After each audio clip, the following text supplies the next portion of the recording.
이렇게 많은 이목이 집중됐던 제231이 중국의 신형 항공모함의 함재기로 사용된다는 전망이 나와 다시 한번 세간의 화제가 되었습니다. 최근 상하이에 위치한 조선소에서는 003형 항공모함을 건조하고 있는데 중국 최초 배수량 8만 톤급이며 특히 놀라운 점은 사출기를 탑재한 CATOBAR-26 방식을 채택한 항모로 만들어진다는 것입니다. 사출기를 사용하는 CATOBAR-26 방식은 중국의 제231의 함재기로 사용하는데 큰 도움을 줬다고 전하고 있는데요. 근래 중국 우한에 위치한 중국 선박 중고업 집단 산하 제701연구소에서 항모 운용을 위한 데이터를 확보하기 위해 해군연구소가 가지고 있는 부지의 실제 항공모함 정도 크기와 모양의 콘크리트 건물을 건축해놓고 운용하고 있습니다. 이곳에서 제231가 함상 이착륙 훈련을 진행하고 있다는 첩보가 들어오고 있어 제231 함재기 운용 가능성에 힘을 보탰습니다. 사실 제231의 함재기 운용설은 개발을 하고 있을 때부터 거론되어 왔는데요. 제231뿐만 아니라 제220도 함재기로 운용하겠다는 중국 정부의 발표가 있었습니다. 하지만 그 꿈과 현실의 앱은 너무도 멀었습니다. 제220의 가장 문제는 무거운 기체 중량이었습니다. 제220은 크기는 현재 쓰이고 있는 제25와 비슷하지만 기체 무게가 20톤에 달해 제25보다 약 3톤 정도 더 무거운 것이 항상 지적됐고 뜨고 내릴 때 항공모함 갑판과 선체에 엄청난 무리를 줄 것이라는 의견이 계속 거론되어 왔는데요. 이렇게 중국 5세대 스텔스 전투기의 함재기화는 실패로 끝나는가 싶더니 제220 전투기의 보급형이면서 수출을 목적으로 개발한 제231이 중국 항모용 함재기로 다시 급부상한 것입니다. 중국이 제231을 급하게 등판시킨 이유는 간단했습니다. 003형 항모는 당장 내년에 진수해 2025년 취역이 예정되어 있는데 이 항모에 없을 마땅한 함재기가 없기 때문입니다. 제25 개량형이 준비 중이기는 하지만 제25는 어디까지나 1970년대 기술로 개발된 수-33의 말선 발전형으로 F-35B나 F-35C와 같은 스텔스 전투기와 대적하기에는 무리가 있습니다. 그렇다고 제220을 항모용으로 개조하자니 너무 무겁고 엔진 추력도 부족한 제220을 쓸만한 항모용 전투기로 다듬는데 얼마나 많은 시간과 비용이 들어갈지 알 수 없는 상황에서 해답은 이미 어느 정도 완성된 제231 외에는 없었던 것입니다. 또한 성능 개량이 진행되면서 제231은 가장 최근에 제작된 시제 3호 기준으로 최대 이륙 중량이 30톤을 넘어서기 시작했습니다. 가장 최근에 개발된 중국제 WS-13T 엔진이 비약적인 발전을 이뤄 높은 추진력을 낼 수 있다고 말하는데요. 중국 정부가 발표한 바로는 WS-13E의 최대 출력이 22,000판 정도라고 말하고 있습니다. 전문가들은 중국 정부의 발표가 사실이라면 중국제 WS-13E 엔진을 탑재한 제231이 미국의 FA-18이 F보다 좋은 추력대 중량비를 가진 함재기라고 말하고 있습니다. 그렇게 중국이 해군력을 증강하는 이유가 한반도를 공격하기 위한 것으로 보고 있는데요. 중국의 003형 항공모함이 정확히 어떤 함대에 배치될지는 확인된 바 없지만 많은 전문가들은 북해 함대에 배속될 것이라고 예상하고 있습니다. 그 이유는 제220 전투기가 중국의 한반도를 공격하는 선봉부대에 배치되고 있어 한반도의 군사력 집중시키고 있기 때문입니다. 중국 유명 채널인 CCTV와 중국 권영 매체인 판95의 영문판 글로벌타임즈에 자체 개발한 엔진을 탑재한 제220 스텔스 전투기가 에이스 부대에 배치됐다라는 제목의 기사가 게재되었는데요. 매체에서 말하는 에이스 부대는 우리나라를 겨냥한 부대인 북부전국 공군 1여단으로 중국 공산당 사상 최초의 항공 전투 부대입니다. 이렇게 제220 전투기의 공식 배치가 확인된 것은 이번이 두 번째입니다. 앞서 제220은 지난 2019년 7월 동부전고의 공군 부대인 왕하이 대대에 최초로 배치됐는데요. 제220은 중국의 5세대 중장거리 전투기로 미국의 스텔스기 F-22, F-35에 맞서는 중국 공군의 차세대 핵심 전력입니다.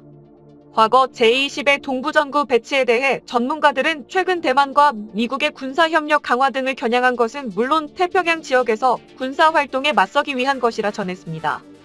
또한 왕하이 대대는 중국 공군의 우수 조종사를 대거 거느리고 있는 최정예 부대로 일본과의 분쟁 해역인 센카쿠 열도를 비롯한 동중국해와 대만 해협 등을 담당하기에 많은 제220 전투기가 동부전고에 집중될 것이라고 예상했었죠. 그런데 많은 전문가의 예상을 뒤덮고 생각보다 많은 제-22 북부전구에 배치된 것입니다.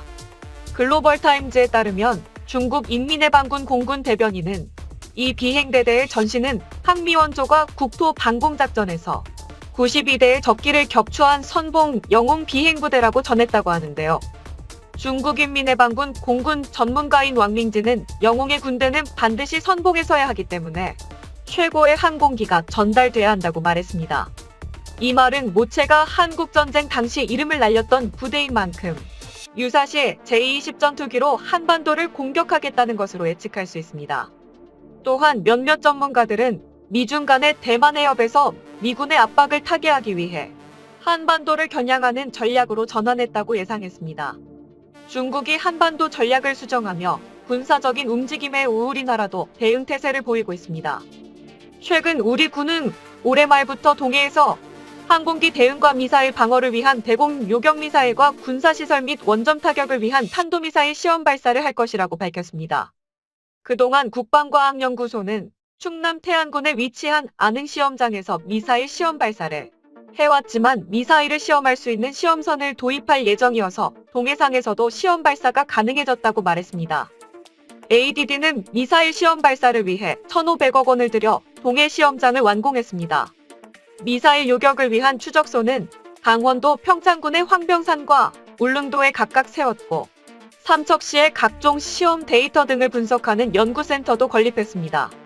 여기에 60억 원을 투입해 실사격 분석 장비를 도입하는 등 내년에 시험선까지 도입될 경우 동해상에서 요격미사일도 발사할 수 있습니다. 시험선은 이지스함의 가상 항로를 따라 운행을 하면서 유사시 시험 발사를 할 수 있도록 설계됐습니다. 훈련 공역은 울릉도 북쪽으로 50km, 동해안에서는 동쪽으로 200km 내의 영역을 정해놓았습니다. 일각에서는 현재 ADD가 개발하고 있는 현무사 시리즈 미사일 중에 함대지 탄도미사일 현무4-2 잠수함 발사탄도미사일 현무사4 등도 동해상에서 발사 시험을 할 수 있다고 말하고 있는데요.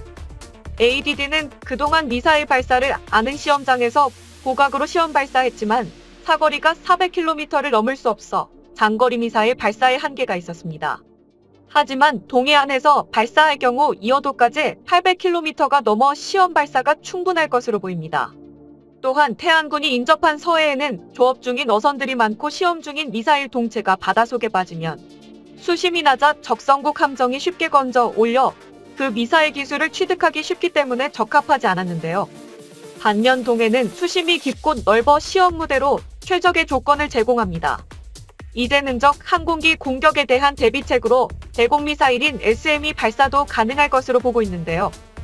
이 시설들이 갖춰지면 동해안 함정에서 발사하는 SME의 구성품 작동 상태는 물론 SME의 비행 궤적, 표적 명중 여부까지 모두 평가할 수 있게 됐습니다. 그동안 해군은 국내에서 발사할 수 없어 해외에서만 간혹 발사 훈련을 해왔는데 국내에서도 가능하게 돼 긍정적인 여론이 모아지고 있습니다. 미군도 중국군의 변화에 즉각적으로 반응하기 시작했습니다. 미군은 미칠함대 소속 최신의 이지스 구축함이 최근 동해상에서 토마호크 순항미사일모의 발사 훈련을 하는 등 해상작전 임무를 수행했다고 미 해군이 밝혔습니다.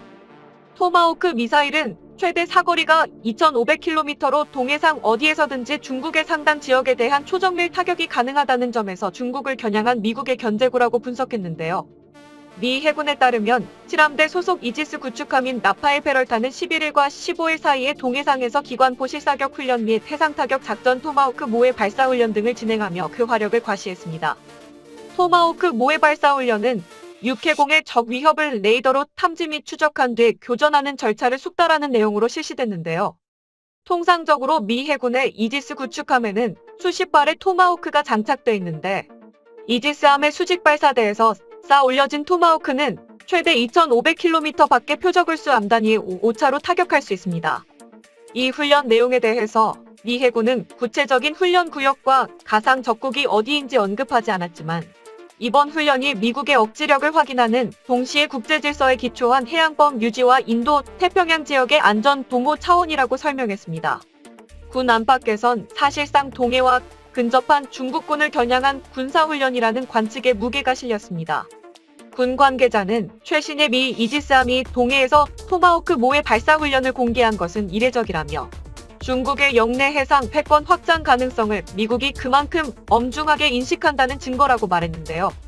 중국의 한반도 전략과 한미연합군의 대응에 대한 중국의 앞으로 행보에 세계의 이목이 집중되고 있는데요. 우리나라군은 어떠한 중국의 위협에도 굴하지 않고 완벽한 태세를 유지해 국민의 재산과 생명을 지켜주길 바랍니다.